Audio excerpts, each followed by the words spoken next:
భక్తులందరికీ Srisailam TV channel ద్వారా ప్రత్యక్ష ప్రసారాన్ని వీక్షించి సేవించినటువంటి భక్తులందరికీ, ఇక్కడ ప్రత్యక్షంగా హాజరైనటువంటి సిబ్బందికి, భక్తులందరికీ కూడా శ్రీ వరసిద్ధి వినాయక స్వామి యొక్క సంపూర్ణ శుభాశీస్సులు.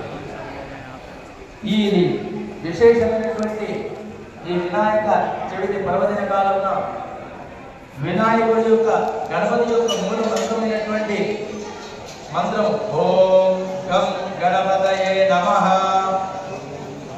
ఓం గం గణపతయే నమః. ఈ యొక్క మంత్రాన్ని మీరు నడుస్తున్నా, కూర్చున్నా, ఇంట్లో ఉన్నా, మీరు విధి నిర్వహణలో ఉన్నా సరే ఈ యొక్క మంత్రాన్ని జపించినట్లయితే ఈ మంత్రసిద్ధి కలుగుతుంది. ఈ మంత్రసిద్ధి కలిగిన తర్వాత